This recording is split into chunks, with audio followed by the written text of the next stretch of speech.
Find out why student employees at universities across the nation are going out on strike against their employers. RSV cases are soaring amongst children, but the CDC is saying that they are not the only age group at risk. With inflation reaching the highest it has been in decades, we will have tips for how you can save some money this holiday season. Broadcasting live from the University of North Texas, this is ntTV News at Noon. Thanks for joining us on ntTV News at Noon. This is Peter Abel. And this is Talea Munson. Well, you know, Peter, it's our last show, so I kind of wanted to start it off by doing something different, by talking about the crazy weather conditions that's going on outside. I know. I walked out to go to the bus stop and it was like almost freezing, like 36. It was too cold outside today. Yeah, and I'm not a big fan of cold weather, but our weatherman, Nick Ogele, will tell us what to expect for these conditions. Nick? That's right, guys. Now, Peter, it is freezing cold, but we are just a little above freezing, and we'll stay that way out here in Texas. And up in Oklahoma, we did see some snow. But like I said, it's not going to be like that down here, so you can safely take the snow boots and put them away for later. Nice, nice. So today, we're going to look at today's weather conditions. Just take a real quick first look at our current conditions right now. We're looking at 39 degrees right now as we speak. Highs of 48 and a low of 37. It's going to feel like 30 degrees, though, with those 12-mile-per-hour winds coming in. And it's just going to add to that cold that we already feel. Cloudy skies with 75% humidity, surprisingly. So, you know, it's going to be a little stickier and everything. But looking at tonight, when we look at tonight's weather conditions, we see 31 degrees. It's going to drop a little more because that's what happens when it gets, as the day goes and we get close to that night sky, it will drop. Temperatures will drop. 36 is what it's going to feel like with 85% cloud coverage. Nothing, you will see nothing in the skies as far as star gazing goes. 6% chance of rain, so that's the only type of sleet we might see, but not too much. Not too much. Don't expect too much from that. Now, tomorrow we're seeing 54 degrees Fahrenheit. Tomorrow with 9 mile-per-hour winds coming from the northwest. It's gonna with 55% humidity. It's gonna be partly cloudy, so the clouds will continue throughout the day. But we'll see some sun during the week, so don't you worry about that. Like I said, keep the snow boots tucked away for now. Maybe we'll see some more as we get into December, but we'll talk about that then. All right, see you. Oh, well, back to you at the desk, Peter. Thanks, Nick. Well, these cold weather conditions alone will put me on a strike, but nearly 50,000 employees in the University of California school system are on strike for a different reason. The workers are demanding higher pay and more benefits and have since walked off the job after contract negotiations broke down Sunday night. CNN's Leanne Melendez reports the story. When we strike, we win. When we strike, we win. Of the 10 UCs, Berkeley had the most student employees walking out today with 9,000. UCSF had nearly 3,000. These are postdoctoral scholars, teaching assistants, and graduate students who do research. We do a bulk of the teaching and a bulk of the research here, and UC works because we do. The bottom line is that many of them don't make enough money to live in the Bay Area. I make $17.03. Betty Rose Green is a graduate student who grades college papers for professors. I'm not ashamed to be on food stamps because I need to, I need these resources, but it's shameful that an institution that's respected worldwide is making us live in these conditions. The UC system is offering them a 7% increase the first year and 3% a year after that. These student employees are also demanding better benefits like additional child care and health care for dependents. I'm a woman with a PhD with decades of experience in organizing and research. I think we need to be paid more. I asked her why not work for a corporation which would pay more. But we're here because we believe in the University of California. We believe in science. But I'm very sad to be here, but I'm also very resolved. UC Berkeley is also holding firm, stating, regarding overall campus operations during the strike, offices will be open, instruction and research will take place, and the campus will provide normal or equivalent services. We are the backbone of this university. Everything from the teaching that we do, the mentorship that we do, the research that we do, we make this university run, and without us, we're aiming to grind it to a halt. The strike is expected to have an impact on operations as finals week approaches, and some faculty members have shown their support by canceling classes. Well, inflation continues to hit the United States economy pretty hard, including those strikers as well as even wealthier shoppers across the nation. Walmart has experienced a boost in sales due to statistically wealthier shoppers turning to the company to do their shopping. Sales grew by 8.2% last quarter for Walmart's grocery sales, many of which are coming from high-income households. These numbers are likely a result of not only inflation being at its highest level in decades, but this trend also shows that consumer spending habits are altering regardless of wealth status. Yes, these inflation prices are affecting everyone, including students in the North Texas area. The cost of student housing is always a concern, but for some UNT students, another issue is the quality of that housing. ntTV has talked with several UNT students about their experiences. It's almost the end of the semester, but Denton students are not happy with how their living experiences have been. When I first moved in, I was placed into a storage room that was completely dismantled. I mean, the lights were hanging from the ceilings. There were mattresses stacked up against the wall. The washer was literally in the closet. My light fixture exploded above my bed, and that could be a serious safety issue. I've noticed that, like, when I'm in my apartment, not in my parents' house, when I go to visit them, that, like, I wake up with, like, a stuffy nose because, like, the vents or whatever, but the form hasn't really done much about it. The flooring in the living room by the screen door needs to be replaced. 49% of Americans have struggled with living conditions in student housing, according to a 2021 Pew Research poll. We have also had a bug problem. We've had maggots in our kitchen, all over our food in our fridge, and we, made sure there was nothing rotten in there. It was just an issue for a while, and we've always had really bad fruit flies. But whenever I went to the office about the maggots, they handed me a pair of gloves and told me good luck, because they didn't have a pest control service or anybody that could come out and spray for them or kill them. The model home they advertise is beautiful, but when I moved in here, there was paint chips, things were broken, didn't look anything like what they advertised. We reached out to both the forums and the Arch, but have not heard a response yet. We will continue to follow this story and provide updates on both sides as the semester continues. Thanksgiving is around the corner, but we already have some news that you can be thankful for. Gas prices are continuing to decline just before the holidays. AAA said the price of gas has declined 3 cents in the past week. The national average has barely budged, but there are now about a dozen states with some stations selling gas below $3 a gallon. With this trend, more gas stations are likely to follow. The national average is about 13 cents less than it was a month ago, however, still 36 cents more than it was a year ago. These numbers will likely be a big help with road trip budgeting for those who plan to travel over the Thanksgiving holiday, so I think this news deserves some holiday cheer. Well, even though we are seeing a slight decline in gas prices, we are seeing the opposite in population. As of today, the world will hit 8 billion people. It has taken a total of 12 years for the world population to get from 7 billion to 8 billion people, and the UN projects it will take an additional 15 years to reach 9 billion. This is due to population growth actually slowing. Today marks a major milestone in human development. Congratulations to the 8 billionth person who will be born today. Coming up, we will share with you an amazing story of an officer helping give birth to a child of Ukrainian refugees. This story is coming up next. And your full weather report for this week is right after the break, so be sure to stick with us and how cold it's going to be this week. Has the weight of stress and anxiety ever felt too heavy to overcome? Wish there was a safe place to confide in? Wish granted. At UNT, we offer counseling and testing services to students located on the 3rd floor of Chestnut Hall.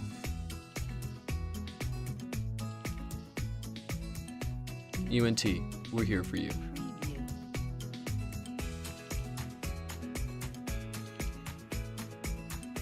UNT is more than 125 years in the making. To find new solutions, we create a new point of view. We know what's possible when creativity, originality, and independent thought converge. We're ranked a Tier 1 research university. We're home to excellence the size of Texas. Define your future at UNT and soar to new heights.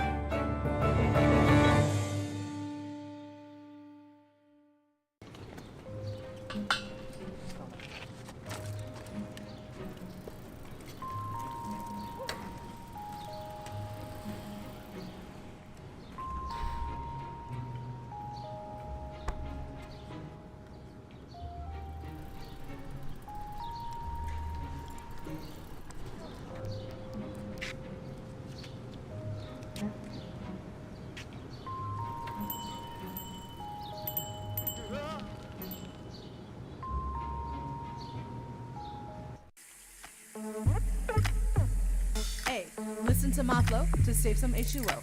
This my water rhyme, and this is how it goes. First, turn off the sink and take some time to think. When you waste water, our supply shrinks. When you take a shower, not more than an hour. Shoot for 10 minutes and save water power. Use a reusable bottle, smart like Aristotle. Ditch all the plastic and be a role model. And that was my H2O flow. Please remember how it goes, because if you don't, Earth will go, oh no!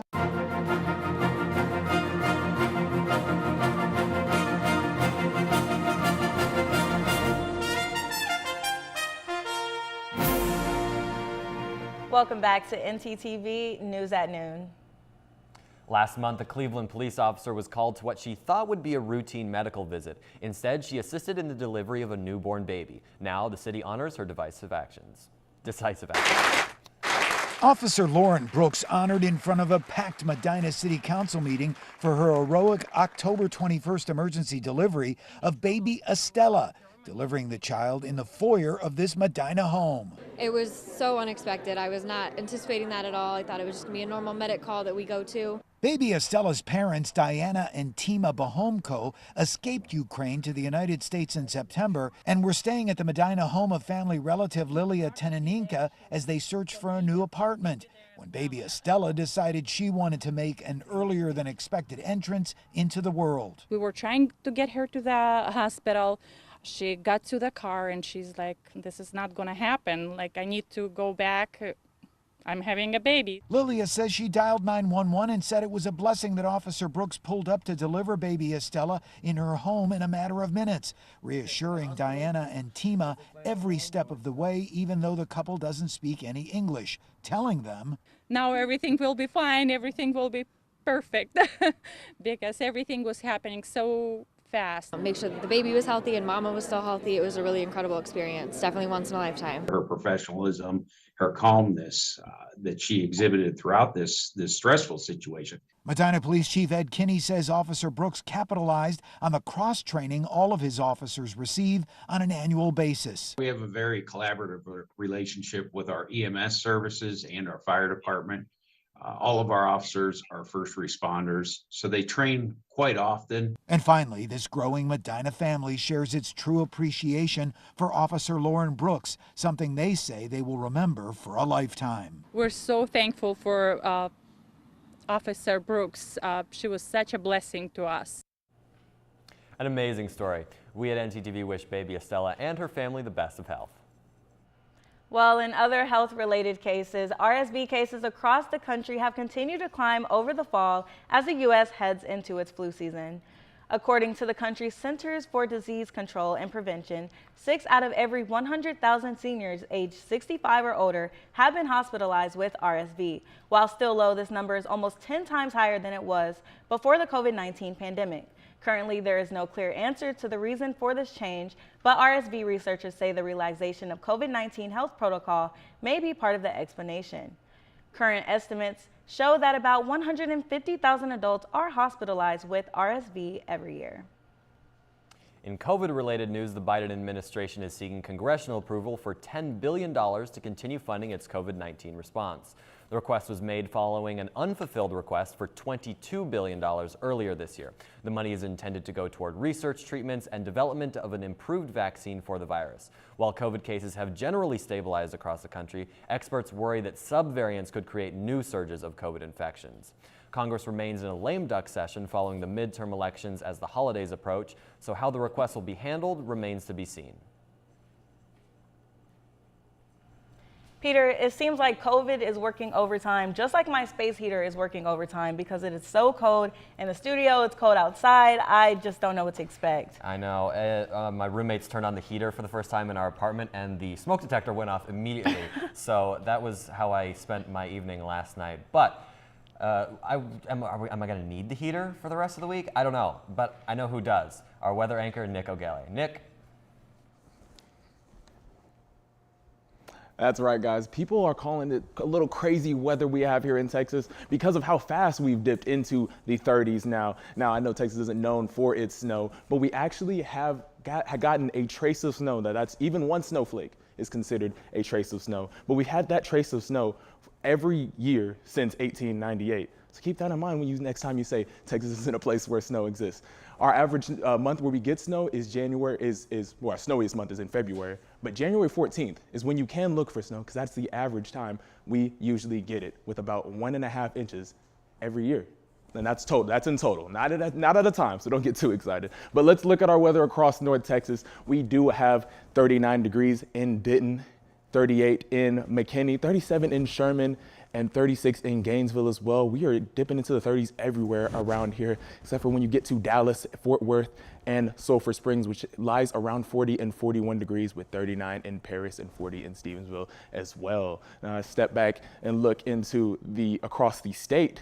Looking at a little higher in Abilene at 42, just 1 degree, as I say, a little higher. 45 in El Paso. Looking at 49 right here in Houston, and then 47 in Shreveport as well. It's getting chilly, it will be breezy. And now we're gonna take a look into the 7-day forecast. Looking at tomorrow is gonna be a chilly Wednesday at 54 degrees, the maximum, that's right, we're not in the 70s anymore. 54 degrees is the max, 36 will be the low for that day. 0% chances of rain today, tomorrow and on Thursday as well when it hits 57 degrees.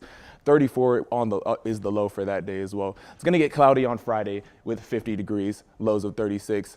Partly cloudy Saturday. Sunday, we're looking at the sun again. Sunday, looking at the sun. Monday, we're looking for partly cloudy with 52 as the high, 34 is the low. And you can look for some rain on Tuesday with a 40% chance then. Won't be low enough to sleet or snow or anything like that, but it might rain that day, so bring out an umbrella for that. Thank you for joining me for the weather one last time. Back to you. Thanks, Nick. I wish I can say I appreciate that information. The search for a missing K-9 unit in Iowa went underway last weekend. After a 5-hour search, Zeke was successfully returned to his officer after the community gathered to find him. For CNN, Scott Carpenter has the story. Well, as you can see here, Zeke is safe and sound back home at the Altoona Police Department, but he's got quite the tale to tell. K-9 Zeke went missing around 5 o'clock Sunday evening. He was staying with a professional handler in Warren County while his own handler was on vacation. Just as Officer Cody Poffenberger got back into town, he got that heart-dropping call that K-9 Zeke was missing. Shortly after that, he was spotted in this quiet Warren County neighborhood, but scampered off into the night. Around 10 o'clock, 45 people from different agencies and everyday citizens were looking for him in this unsuspecting field next to a cow farm, 4.5 miles from where he was last spotted. They used drones, heat detection technology, and more to find Zeke, but those efforts came up empty. The search was called off sometime after 10 Sunday night. Just 15 minutes later, a firefighter in Warren County spotted him in his yard and called his name. The firefighter saw Zeke and said, "Zeke, here." And Zeke came right over and was reunited with Officer Poffenberger. With his tail tucked. His ears were tucked and his tail was tucked. Obviously, he knew he was in trouble. He probably shouldn't have gone that far. And after about 5 hours on the loose, Zeke has a little bit of a sore leg, but he's back in action and back with Altoona Police. In Altoona, Scott Carpenter, KCCI 8 News, Iowa's news leader. The beginning of that story was looking a little rough, but I think the ending deserves a round of applause. For you marathon runners out there, we have more information on the 7th annual Denton Turkey Trot, so you can get your workout in before that Thanksgiving dinner. And speaking of that Thanksgiving dinner, up next we'll have some tips on how you can save some money this holiday season.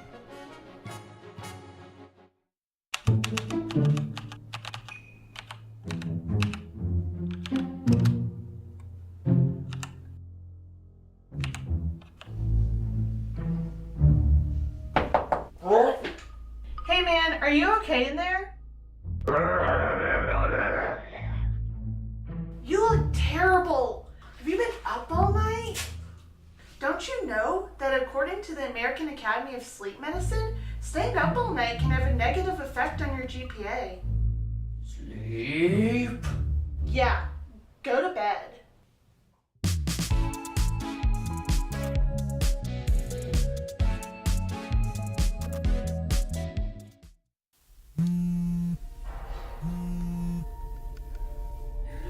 Oh, sorry.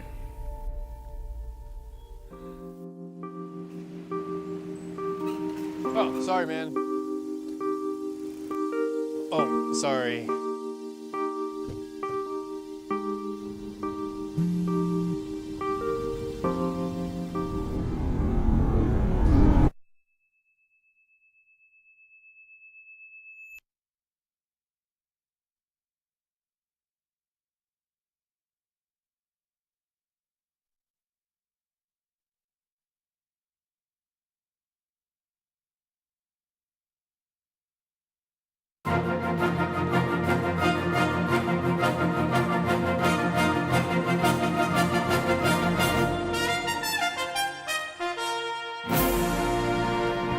Welcome back. If you are interested in making a child's dream come true, look no further.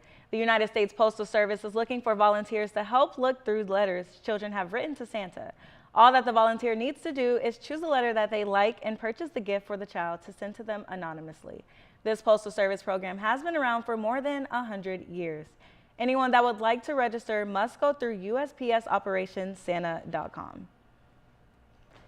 Just in time for the holiday season, according to the website achristmasstoryhouse.com, the house in Cleveland, Ohio that served as the house for the classic film A Christmas Story is up for sale. The home currently gives public tours to visitors and even offers a place to stay overnight. The listing shows that the house itself, as well as the museum across the street, are part of the deal. There is no suggested price just yet, but the sale of the home comes just as there is a sequel to the famous film set to be released. With prices and inflation soaring this holiday season, it's not looking to be a very cheap one. For CNN's Consumer Watch, Jen Sullivan will share with you how you can pinch those pennies to help you save. Let's take a look. Soaring food prices at the grocery store, extreme weather conditions, and now the highly contagious avian flu, impacting what's available and for how much at turkey farms. Our world is changing. There's a lot of supply chain issues. There's a lot of new diseases. It's all driving up the price of your favorite Thanksgiving dishes. According to market research firm IRI, your meal this 2022 is predicted to cost about 13.5% more compared to last year, from the turkey, stuffing, and even the pie on your holiday table. The price of turkey is up about 40 cents a pound year over year, which is significant if you're buying a big bird for a big family. HerMoney.com CEO Jean Chatzky says there are some easy ways to save money this year. First, she says don't skip the turkey, saying one bird can feed you for a week. You make a turkey pot pie for the second night. You make turkey sandwiches for lunch. Chatsky also has these 5 recommendations. 1. Buy frozen over fresh, since items are often cheaper and you can save for later. 2. Look for swaps, like buying canned items instead of making them fresh from scratch. 3. Shop around. Don't be too loyal to one store and go where the deals are. 4. Save on alcohol by stretching it out and serving spritzers and punch instead. And finally, don't be a hero. Assign side dishes for others to bring. Assign the drinks, assign the desserts, and it cost each individual person a lot less and didn't bust the budget for anybody. For today's Consumer Watch, I'm Jen Sullivan. For those of you who like to get your marathon on Thanksgiving Day, Denton's 7th annual Turkey Trot will be held on November 24th. It's a good way to get your exercise in for the day or the year before that big Thanksgiving meal. The registration has grown from 1,500 participants to nearly 2,500. The run will start at 9 a.m. and goes through the TWU campus. The price for adults is $35 and kids is $20. Be sure when you register to pick up your packet between 10 a.m. and 6 p.m. at the Denton County Brewing Company on November 24th.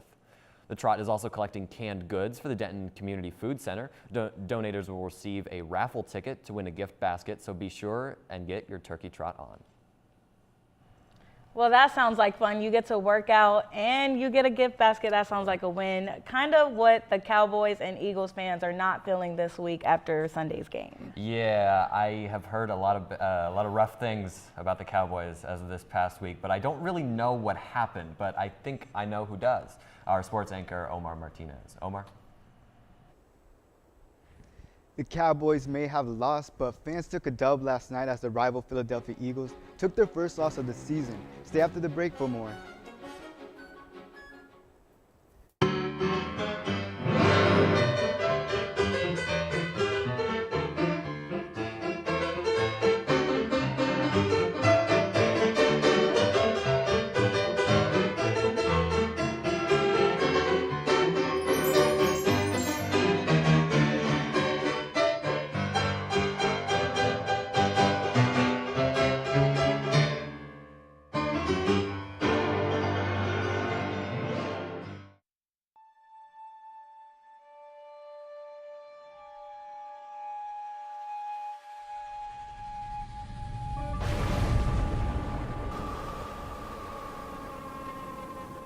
Near Sancta Spiritus.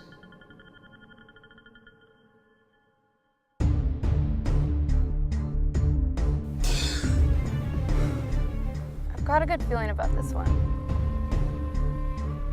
Hey, Maddie, miss me? Wait, Bud? What was that all about? An old friend. An old friend? Good to see you, brother. What the hell are you doing? That's your lucky day.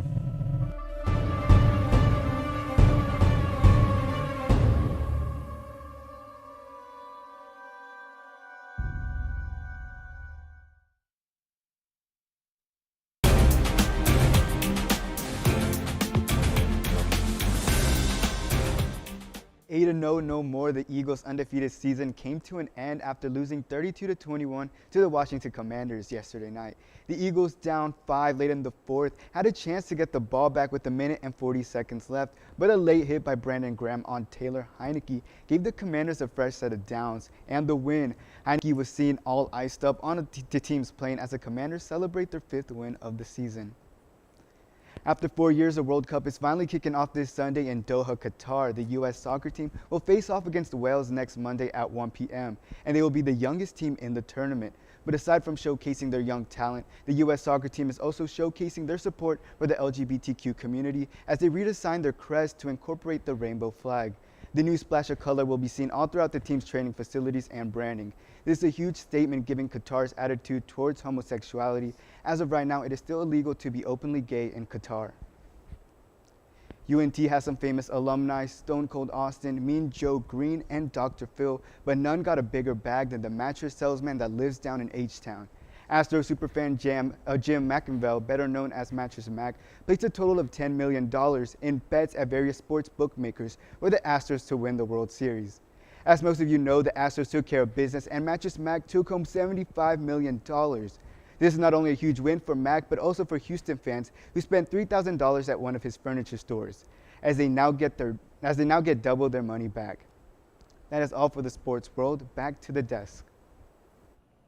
Some local news. At the Fort Worth Zoo, a new baby gorilla has been born, and his name is Bruno.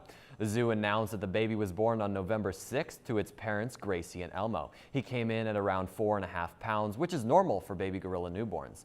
This infant gorilla is only the second ever Western lowland gorilla to be born at the Fort Worth Zoo. So be sure to head over to the Fort Worth Zoo and take a look. I'm going to be honest, you know what I'm going to say. The Fort Worth Zoo, it's got just a little more monkey business going on than before. Yeah, this year's been bananas, and I'm grateful to be able to report the news with y'all this year. Oh, that's so sweet, and I'm glad that we all got the memo to wear blue. We knew the assignment. Yeah. Absolutely. Well, thank you so much for joining us on ntTV News at Noon. Join us again tomorrow here on North Texas Television.